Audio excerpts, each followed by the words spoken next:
Girl who leapt through time. ये movie आज मैं आपको एक्सप्लेन करने वाला हूँ।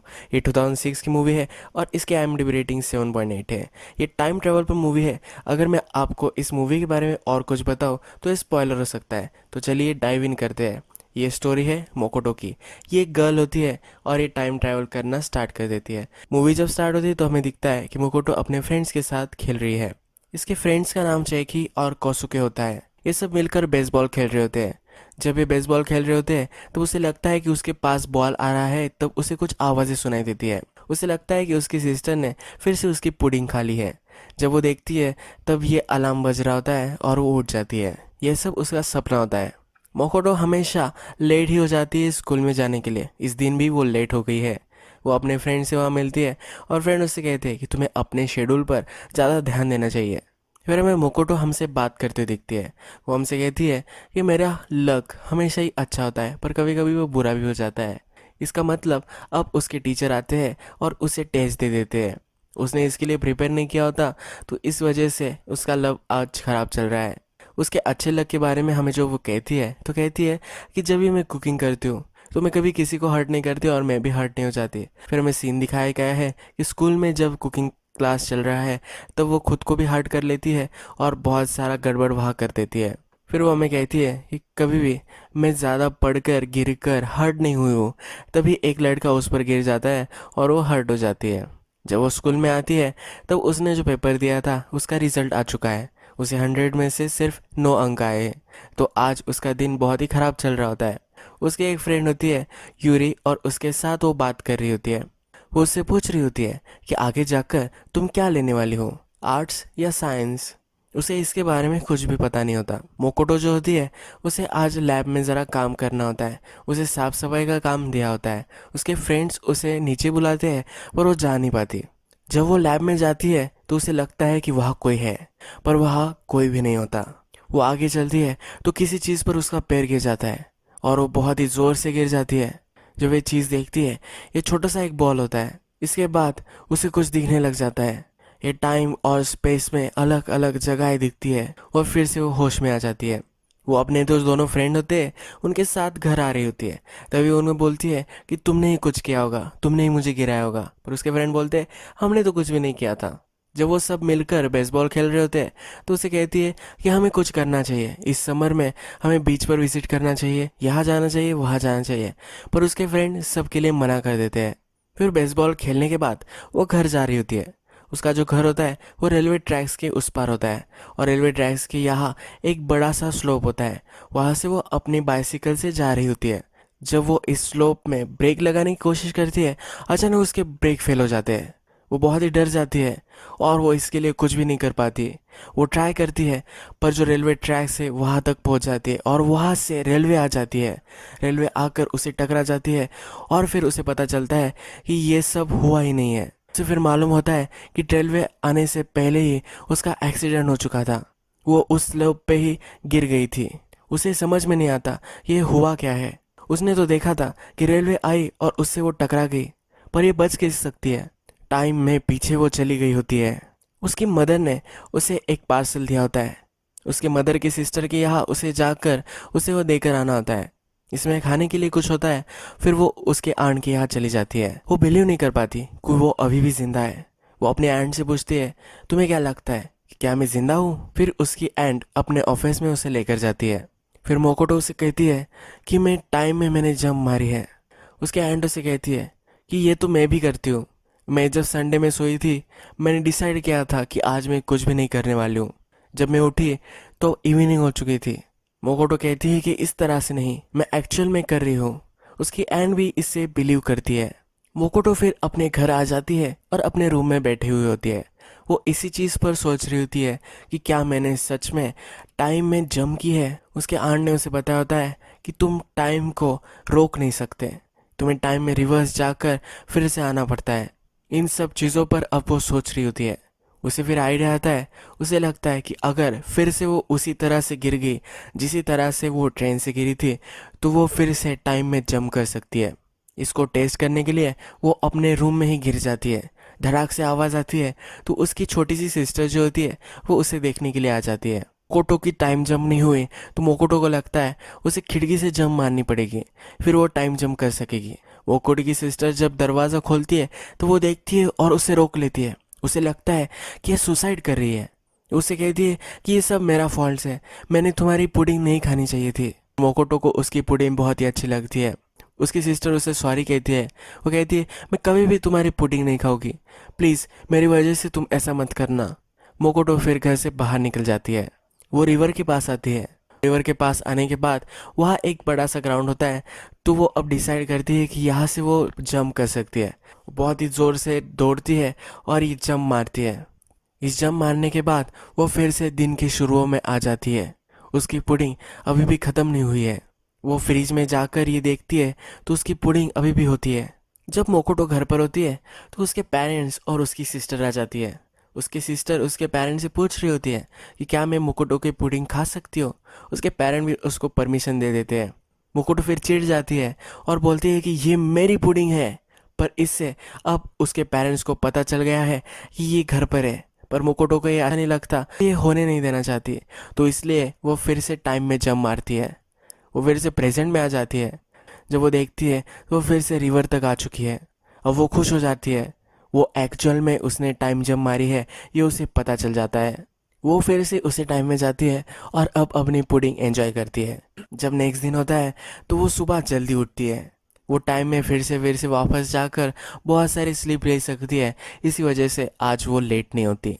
जब उसकी टेस्ट होने वाली होती है तो इसके लिए भी उसने प्रिपेयर किया होता है, क्योंकि उसे मालूम होता है कि टेस्ट में क्या आने वाला है। तो इसलिए अब उसे 100 में से 100 मार्क्स आते हैं। कुकिंग क्लास में भी वो कुछ भी मैस नहीं करती। वो अपनी जो जगह है वो किसी और से ट्रेड कर लेती है, और जो इंसिडेंट हुआ था वो किसी और के साथ ही होता है। जब वो रास्ते से चल रही होती है, जैसे हमने प्रीवियस में देखा था कि एक लड़के से वो टकरा जाती है, वो उसे हर्ट कर देता है, पर इस बार वो झुक जाती है। जब उसकी फ्रेंड उससे बात कर रही होती है कि तुम फ्यूचर में क्या करने वाली हो, तो उसे कहती है कि मैं फॉरेन में जाकर सीखने वाली हूँ। अब उसे ग्रेड्स की कोई भी चिंता नहीं है, क्योंकि वो टाइम में वापस जा सकती है और अपने ग्रेड्स चेंज करवा सकती है। तो इसलिए अब वो सपने देख रही होती है। उसे उसके फ्रेंड के साथ कुछ करना था, कुछ फन करना था। तो अब वो अपने फ्रेंड्स को लेकर एक कैरियोके पार्लर में आई है। वहाँ वो पैसे देकर उनकी आवर होता है। तो जब ये आवर ख़त्म हो जाता है तो वो फिर से वहाँ प्रकट हो जाती है। फिर से वो टाइम जंप करती है और फिर से वही आवर जीती रहती है। 9 घंटे तक ये वो रिपीट करती है। जब वो घर आती है तो उसके पसंद का खाना आज नहीं होने वाला होता। तो इसी वजह से वो फिर से टाइम जंप करती है। जब उसे अच्छा खाना मिलता है उस जगह पर जाकर फिर से वो खाना खाकर फिर से प्रेजेंट में आ जाती है।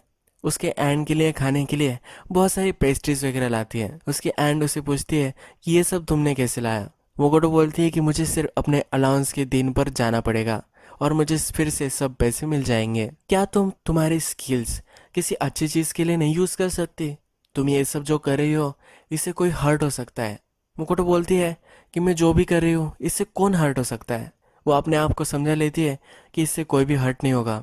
नेक्स्ट सीन में हम देखते हैं कि माकाटा का जो एक फ्रेंड होता है कोशुका, उसे प्रपोज करने के लिए एक लड़की आती है। उसे वो टर्न डाउन कर देता है। जब माकाटो और उसका फ्रेंड चाहिए इससे पूछते हैं कि वो लड़की तुम्हारे पास क्या कर रही थी। फिर कोशुका कहता है कि मुझे प्रपोज करने के लिए आई है, मैंने उसे टर्न डाउन कर दिया है। फिर मोकोटो कहती है कि ये तो लड़की वैसे ही थी जो तुम्हें पहले पसंद आई थी। वो कहता है कि नहीं, ऐसा कुछ भी नहीं है। फिर ये तीनों घर जाने के लिए चलने लगते हैं। मोकोटो का फ्रेंड जेकी उसे कहता है कि मैं तुम्हें घर ले जा सकता हूँ। उसके पास बाइसिकल होती है और फिर ये दोनों बाइसिकल पर घर जाने लग जाते हैं। फिर उसका फ्रेंड जेकी उसे कहता है कि अगर उसने उस लड़की को हाँ कर दिया होता तो उसकी गर्लफ्रेंड हो जाती। अगर उसकी गर्लफ्रेंड हो जाती तो वो हमें इतना टाइम नहीं दे पाता। तो तुम्हें इसके बारे में क्या लगता है? मोकोटो इस पर उतना सोचती नहीं। फिर जैकी उसे कहता है कि क्या तुम मुझसे डेट करोगी? यह सुनकर मोकोटो बहुत ही ऑकवर्ड फील करती है। उसे इस पल में आना नहीं होता, तो वो साइकिल स्टॉप करने के लिए बोलती है और फिर से टाइम में वापस जाती है। फिर से वही सीन में वो आ जाती है जहाँ वो उसके साथ राइड कर रही होती है। वो सब्जेक्ट चेंज करने की कोशिश करती है, फिर भी उसे बोल ही देता है। फिर नेक्स्ट दिन जब उसने उसे पूछा था कि क्या तुम मेरे साथ घर चलोगी, तो वो मना कर देती है। अपने एंड के पास वो आई हुई दिखती है। वो कहती है कि वो ऐसे कैसे पूछ सकता है, मैं इमेजिन में नहीं कर सकती कि जैकी मेरा फ्रेंड से ज़्यादा कुछ होगा। फिर वो अपने एंड को ये भी बताती है कि वो टाइम में वापस गई और ये कभी हुआ ही नहीं, ऐसा उसने प्रिटेंड किया है। फिर उसके एंड कहती है कि ये तो बहुत ही गलत है, उसने इतने करेज से तुम्हें बताने की कोशिश की थी और अब उसे पता भी नहीं है कि तुम्हें ये मालूम है। नेक्स्ट सीन में हम देखते हैं कि मोकोटो का एक क्लासमेट जो होता है उसे कुछ लोग तंग कर रहे होते हैं, उसके वो खींच रहे होते हैं। ये वही लड़का होता है जिसके साथ कुकिंग क्लास में मोकोटो ने अपना प्लेस ट्रेड कर दिया था। तो मोकोटे के साथ पहले जो एक्सीडेंट हुआ था कुकिंग क्लास में, तो वो अब इस बच्चे के साथ हुआ है। ये सब देखकर अब उसे बच्चे चिढ़ाने लगे हैं। मोकोटो अपने फ्रेंड कोसुको के साथ उस बच्चे को बचाने के लिए जाती है। वो मोकोटो को ही ब्लेम कर रहा होता है। वो कहता है अगर तुमने मेरे साथ प्लेसेस ट्रेड नहीं की होती तो ये मेरे साथ होता ही नहीं। वो लड़का मोकोटो को इडियट बोलता है, तो इसलिए कुसुको अपनी चप्पल लेता है और उससे उसे मारता है। अब नेक्स्ट कुछ सीन में हम देखते हैं कि चेकी ने उसे प्रपोज किया था, तो इसलिए अब मोकोटो उससे दूर भाग रही है, उसे पूरा इग्नोर कर रही है। ये जब सब हो रहा होता है तो मोकोटो की जो फ्रेंड होती है उसे चेकी पर क्रश होती है, तो इसलिए वो उसे आस्क आउट कर लेती है। ये दोनों एक गेम के लिए जाने वाले होते हैं, इसमें मोकोटो भी आने वाली होती है पर उसे वो बाईपास कर देते हैं। फिर नेक्स्ट सीन में हम देखते हैं कि जिस बच्चे को वो सब चिढ़ा रहे थे वो अब बहुत ही चिढ़ गया है। वो एक फायर एक्सटिंग्विशर लेकर आता है और इसे उस बच्चों पर लगाता है। सब उससे बहुत ही डर जाते हैं। वहाँ मोकोटो भी आती है, तो मोकोटो को ही वो ब्लेम कर रहा था, इसलिए वो फायर एक्सटिंग्विशर वो उस पर तान देता है। ये फायर एक्सटिंग्विशर फेंकता है, तब चेकी उसे बचा लेता है। चेकी इससे बहुत ही हर्ट हो जाता है, तो इसीलिए फिर से मोकोटो टाइम में वापस जाती है और चेकी को भी बचा लेती है। उस फायर एक्सटिंग्विशर को अलग डायरेक्शन में फेंक देती है, पर जब फेंकती है तब मोकोटो के फ्रेंड को ये लग जाता है। जैसे हमने पहले भी देखा था कि चेकी और उसके फ्रेंड का दोनों का कुछ चल रहा है। अब फ्रेंड उसकी हर्ट हो चुकी है तो डॉक्टर के पास वो होती है, तो चक्की भी उसे मिलने के लिए आता है। जब वे तीनों फ्रेंड बेसबॉल खेल रहे होते हैं तो कोशोको चेकी से पूछता है कि कैसे तुम किसी लड़के को गेम में लेकर जाना चाहते हो। वो कहता है कि वो भी इसमें इंटरेस्टेड है, हम दोनों में बहुत सारा कॉमन है, इसलिए वो उसे लेकर जाना चाहता है। रात होती है तो मोकोटो नहा रही होती है। वो सोचती है कि ऐसे कैसे चेकी कर सकता है, वो तो मुझसे प्यार करता है और मुझसे आस्क आउट कर रहा था, अब वो कैसे उस लड़की के साथ बाहर जा सकता है। वो जब ये सोच रही होती है तब उसके आप में उसे कुछ दिखता है। वहाँ 90 का साइन होता है। उसे ये समझ में नहीं आता कि ये है क्या, वो फिर इसे इग्नोर कर देती है। अब जैकी मोकोटो के साथ बेसबॉल नहीं खेल रहा, तो वो और कोशिका ये दोनों ही बेसबॉल खेल रहे होते हैं। तो फिर कोशिका से पूछती है कि उस लड़की ने तुम्हें प्रपोज किया था तो तुम उसके साथ क्यों नहीं गए। कोशिका कहता है कि अगर मैं उसके साथ चला जाता तो तुम अकेली रह जाती, वो भी उसको लाइक करता है, ये वो यहाँ कहता है। अब मोकोटो कॉन्फ्लिक्ट में होती है, वो अपने एंड के पास आती है, उसे कहती है कि मेरे साथ ये क्या हो रहा है। फिर उसकी एंड उसे एक सजेस्ट करती है, वो कहती है कि तुम इसे ट्राई कर सकती हो, तुम फिर से वापस टाइम में जा सकती हो और इस सब को फिर से ठीक कर सकती हो। मोकोटो कहती है कि मैं इस तरह से लोगों की फीलिंग्स के नहीं खेल सकती। उसके आंट उसे कहती है कि तुम लोगों की फीलिंग्स से नहीं खेलोगी, तुम टाइम में जब वापस जाओगी तब सब रिसेट हो जाएगा। फिर भी मोकोटो ये नहीं करना चाहती। ये सब लोग जब बात कर रहे होते हैं तो वो एक म्यूजिक में होती है। उसके एंड उसे एक यूनिक पेंटिंग दिखाती है। उसके एंड उसे कहती है कि जब भी मैं इस पेंटिंग को देखती हूँ तो मुझे बहुत ही काम महसूस होता है। नेक्स्ट सीन में हम देखते हैं तो मोकोटो उसके करियर काउंसलर के पास आई हुई होती है। उसके लाइफ में जो भी सब चल रहा है तो इसलिए वो कॉन्सेंट्रेट नहीं कर पाती। जब वो वहाँ जाकर नीचे उतर रही होती है तो वो फिर से अपने हाथ को देखती है। वहाँ का जो 90 बना हुआ होता है वो अब 50 हो चुका होता है। वो परेशान हो जाती है। वो कहती है कि पिछले बार मैंने जब देखा था तो ये तो 90 था, ये कैसे 50 हो सकता है। उसे फिर कुछ लड़कियां आकर घेर लेती है। वो उससे पूछती है कि क्या तुम कोशोको का डेट कर रही हो। फिर जब मोकोटा उससे पूछती है कि तुम ये सब क्यों पूछ रही हो, तब उसमें से एक जो लड़की होती है वो स्टोरी सुनाती है। वो कहती है कि मेरे ग्रैंड मदर एल्डरली हाउस में जब थी तो एक लड़का उसे मदद करता था, वो बहुत ही अच्छा था और इसी से उसे प्यार में ये पड़ गई। जब ये स्कूल में आई तब उसे पता चला कि ये केशो का ही है। हर रोज़ उसे वो देखती थी तो उसे ज़्यादा ही उससे प्यार हो गया है, तो इसी के लिए वो उसे पूछ रही है। फिर मोकोटो उससे कहती है कि जो सब तुम्हारी फीलिंग्स है इसके लिए मैं कुछ करूँगी, मैं इसको सही कर दूँगी। फिर से वो टाइम में वापस जाती है। जब ये लड़की उसे आस्क आउट करती है उसी टाइम में वापस आ जाती है। वो कोशोको से कहती है कि इसकी ग्रैंड मदर को तुमने हेल्प किया था। ये उन लड़कियों ने अभी तक उससे नहीं पूछा है, तो इससे वो फ्रीक आउट कर जाती है। तो वो फिर से टाइम में वापस जाती है। इस बार फिर से वो गड़बड़ कर देती है। वो कहती है कि ये तुमसे प्यार करती है। इस बार भी ये सही नहीं कर पाती है। नेक्स्ट टाइम जब वो पास में जाती है तो मूवी जहाँ से स्टार्ट हुई थी, जिस डे से स्टार्ट हुई थी, जिस डे में वो लेट हो चुकी थी, उस डे में वो वापस आ जाती है। वहाँ जाकर जिस लड़के ने उसे हर्ट कर दिया था उसके सामने वो कोशोको को डाल देती है। वहाँ उस लड़की को भी उसने बैठा हुआ होता है। तो इस वजह से उस लड़की और कोशोका में लव स्टोरी स्टार्ट हो जाती है। उस लड़की के पैर स्ट्रेन हो चुके होते हैं तो उसकी केयर करने के लिए कोशोको दिन भर उसके साथ रहता है। उसके फादर डॉक्टर होते हैं तो उसकी मलहम पट्टी करने वाले के लिए वो उनके पास वो उसे लेकर जाने वाला होता है। मोकोटो को अब लगता है कि जब वो लैब में थी तो वहाँ कोई था, तो उससे उसे ढूंढना चाहिए। तो वो लैब में आती है और वहाँ छिपी हुई होती है। वहाँ दरवाज़ा खुलता है पर वहाँ उसकी फ्रेंड ही होती है। वो उससे पूछती है कि क्या तुमने यहाँ किसी और को देखा। तो उसकी फ्रेंड को वो मालूम नहीं होता। तभी मोकोटो को मैसेज आ जाता है। वो मैसेज कोशोको का होता है। वो उसकी फ्रेंड को लेकर मोकोटो के बाइसिकल से उसे वो लेकर जाना चाहता है। पर ये वही दिन है जिस दिन मोकोटो का एक्सीडेंट हो चुका था, तो इसलिए अब वो डर जाती है। जब वो जाकर देखती है जहाँ उसकी बाइसिकल पार्क होती है, पर वहाँ उसकी बाइसिकल उसे नहीं मिल पाती। फिर वो उसके पीछे भागती है। जहाँ एक्सीडेंट हो चुका था उस साइड पर वो आ जाती है, पर अभी भी ये एक्सीडेंट नहीं हुआ है। उसे लगता है कि अब ये एक्सीडेंट नहीं होने वाला। वो चैन की सांस लेती है और फिर उसे जैकी का कॉल आता है। बहुत दिनों बाद वो अब जैकी से बात कर रही है तो उसे कहती है कि मुझे लग रहा है कि बहुत दिनों से मैं तुम्हारे साथ बात नहीं की है। वो उसे बेसबॉल के बारे में बहुत ही अच्छे से बात करती है तो जैकी को शक जाता है। वो फिर उससे पूछता है कि क्या तुम टाइम जंप कर रही हो। मोकोटो को ये समझ में नहीं आता कि ये हो क्या रहा है। जैकी को ये पता कैसे है। पर उसी वक्त कोशोको और वो लड़की उसके बाइसिकल में उस स्लोप से चलते हुए उसे दिखती है। उसे पता होता है कि इनका एक्सीडेंट होने वाला है। वो उनके पीछे दौड़ती है। वो पूरी जान लगा देती है पर वो गिर जाती है, बुरी तरीके से हर्ट हो जाती है और इस एक्सीडेंट में कोशोको मर जाता है। वो चिल्लाने लग जाती है रुको रुको रुको, पर फिर टाइम थम जाता है। वो फिर से ज़रा पास्ट में आ जाती है।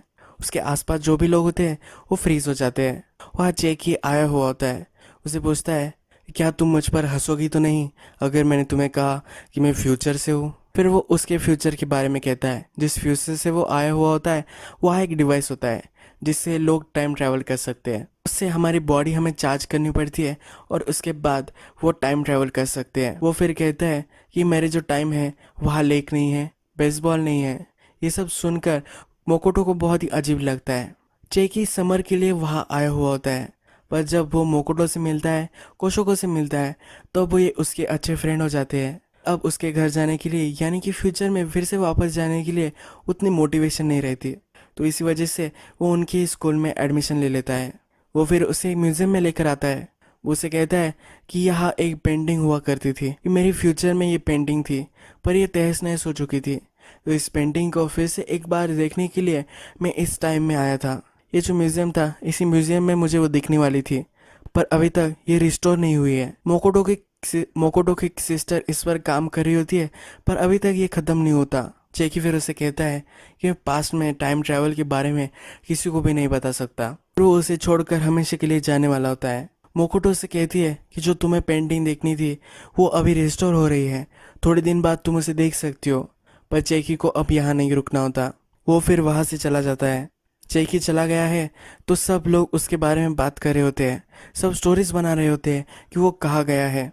कोशोको से कहता है कि मुझे ही उसने नहीं बताया तो ठीक है, पर तुम्हें भी ना बताए तो चला गया, ये तो नहीं पॉसिबल हो सकता। वो तुमको बहुत ही लाइक करता था। फिर मोकोटो से कहती है कि ये तुम्हें कैसे पता है। कोशोको से कहता है कि ये सबको पता है, ये तो ऑब्वियस ही था। मोकोटो फिर वहाँ से चली जाती है और अपने एंड के पास आ जाती है। मोकोटो अपनी फ्रस्ट्रेशन अपने एंड को बताती है तो उसके एंड उसे कहती है कि मैं भी एक लड़के से प्यार करती थी। जब हम छोटे थे तब से हम एक दूसरे से प्यार करते थे। जब हम बड़े हुए तो हम अलग अलग रास्ते पर चले गए, पर उसने मुझे बता कर गया था कि वो फिर से आएगा। बहुत सारा टाइम गुजर गया है फिर भी मैं उसकी वेट कर रही हूँ। पर वो फिर मोकोटो को कहती है कि तुम मेरे जैसी नहीं हो। तुम्हें अगर चेकी को पाना है तो तुम किसी भी तरह से उसे पा सकती हो, तुम टाइम के लिए नहीं रुकती। फिर मोकोटो घर पर आ जाती है। फिर वो देखती है कि उसके पास और एक चांस होता है, वो फिर से पास में जा सकती है। हमने देखा था कि चेकी ने एक्सीडेंट होने से रोक लिया है, मोकोटो ने उस एक्सीडेंट को रोकने के लिए ही उसका लास्ट चांस यूज़ किया था। तो अब उसने ये यूज़ नहीं किया है, तो उसके पास पास में जाने के लिए या फ्यूचर में जाने के लिए और एक चांस है। ये देखकर वो बहुत ही खुश हो जाती है। जो फर्स्ट डे होता है, जब उसे पता चलता है कि वो टाइम ट्रैवल कर सकती है, उसी दिन में वो वापस आ जाती है। वो जब लैब में होते हैं तो वो उसके फ्रेंड के साथ होती है। उसकी फ्रेंड उसके साथ चेकी के बारे में बात कर रही होती है। मोकोटो उसे कहती है कि मैं उसे लाइक करती हूँ। उसकी फ्रेंड भी बोलती है कि ये भी ठीक है, वो भी इसे डील कर लेती है। जब वो अपने फ्रेंड कोशुको से मिलती है तो वहाँ वो सब लड़कियाँ होती है जो उसे अप्रोच करने वाली होती है। फिर मोकोटो उसे कहती है कि उन लड़कियों को जाकर तुम इनवाइट कर लो, उनके साथ भी मुझे आज बेसबॉल खेलना है। इससे कोशुको और वो लड़की ये दोनों बात कर सकेंगे और इनमें कुछ हो सकेगा, इसलिए मोकोटो ये करती है। मोकोटो उसे ये भी पता कर जाती है कि अगर तुमने मुझसे फिर से मेरी बाइसिकल ली तो मैं बहुत सारे पैसे मुझे देने पड़ेंगे, यानी कि वो एक्सीडेंट को भी टाल देती है। फिर वो चेकी के पास जाती है। वो उसे जाकर उसका वो छोटा सा डिवाइस दिखाती है। चेकी कहता है कि मैंने तो तुम्हें ये कभी भी नहीं दिखाया। फिर मोकोटो कहती है कि तुमने मुझे सब कुछ बता दिया है। जैकी कहता है कि मैं बहुत ही इडियट हूँ, मुझे तुम्हें ये कुछ भी नहीं बताना चाहिए था। वो उससे पूछता है कि क्या तुम अभी भी लीव कर सकती हो। मोकोटो कहती है कि नहीं, मैंने ये लास्ट टाइम यूज़ कर लिया है। फिर वे दोनों मोकोटो और चेकी लेक के पास बैठे हुए होते हैं। फिर मोकोटो चेकी को कहती है जिस पेंटिंग के लिए तुम आए थे उसे मैं प्रिजर्व करने का पूरी कोशिश करूँगी। जब तुम फिर से वापस फ्यूचर में जाओगे तो तुम्हें वो पेंटिंग 100% मिलेगी। चेकी भी इसके लिए उसे थैंक यू कहता है। फिर चेकी उसे कहता है कि जब मैं यहाँ आया था तब मैं वापस जाने वाला था, पर जब मैं तुम लोगों से मिला तो मेरी तुमसे बहुत ही अच्छी फ्रेंडशिप हो गई, इसलिए मैं रुक गया। मोकोटो कहती है कि इस वजह से तुम नहीं रुके थे। जैकी उससे पूछता है कि मैंने तुम्हें क्या बताया है, पर वो उससे कुछ भी नहीं बोलती। अब जैकी वापस जाने वाला होता है तो वो जाते जाते उससे कहता है कि मुझे तुमसे कुछ बताना है। वो उससे कहता है कि तुम चलते चलते बहुत ही गिरती हो, तो अब तुम्हें ऐसा नहीं करना है, तुम्हें अपना ख्याल रखना है। मोकोटो डिस्टर्ब हो जाती है कि उसने मुझे ये क्या कहा, वो जो कहने वाला था उसने मुझे वो नहीं कहा। उस पर चिढ़ जाती है और जाने के लिए बोलती है। थोड़े टाइम में फिर से चेकी उसके पास वापस आता है। वो उसे हक करता है और कहता है कि फ्यूचर में तुम्हारे लिए मैं वेट करूँगा। फिर नेक्स्ट सीन में हम देखते हैं कि मोकोटो कोशोका और जो सब लड़कियाँ थी वो उसके साथ खेल रही है। कोशोको मोकोटो से कहता है कि कैसे वो जा सकता है। मोकोटो कहती है कि उसे कुछ मिल गया होगा, इसीलिए वो उसे परस्यू कर रहा है। फिर मोकोटो कहती है कि मेरा भी एक प्लान है। कोशोको से पूछता है कि ये क्या है, तो उसे कहती है कि ये सीक्रेट है। जब मोकोटो ये बोलती है तो वो स्काई के पास देख रही होती है। वो चेकी से फिर से मिलना चाहती है, फिर उसे उसके लिए कुछ करना होता है। इसी का ये प्लान होता है जिसे हमने पहले देखा था। उसकी एंड उसे कहती है कि तुम रुकने वाली लड़कियों से में से नहीं हो, तुम्हें जो भी चाहिए वो तुम पा लेती हो। अब उसने डिसाइड किया है कि वो टाइम ट्रैवल करेगी और फिर से चेकी से मिलेगी। ये कैसे भी वो कर सकती है। इस एंडिंग को आप किस भी तरीके से सोच सकते हो। आप सोच सकते हो कि वो वेट करने वाली है या टाइम मशीन डेवलप करने वाली है। इसे बहुत सारी एंडिंग डेवलप करने के लिए डायरेक्टर ने आपको याद छोड़ा है। एनीवे, मुझे ये टाइम ट्रैवल वाली थ्योरी बहुत ही अच्छी लगती है। तो यही ये मूवी ख़त्म हो जाती है और एक मूवी के साथ या सीरीज़ के साथ हम फिर से मिलेंगे। तब तक अगर आपको ये वीडियो अच्छा लगा होगा प्लीज़ इसे लाइक कर दीजिएगा। अगर आपको और भी ऐसे कुछ देखना है तो प्लीज़ सब्सक्राइब कर दीजिए और बेल नोटिफिकेशन आइकॉन दबा दीजिए, यानी कि आप सब मेरी वीडियोस देख सकें। Thank you guys.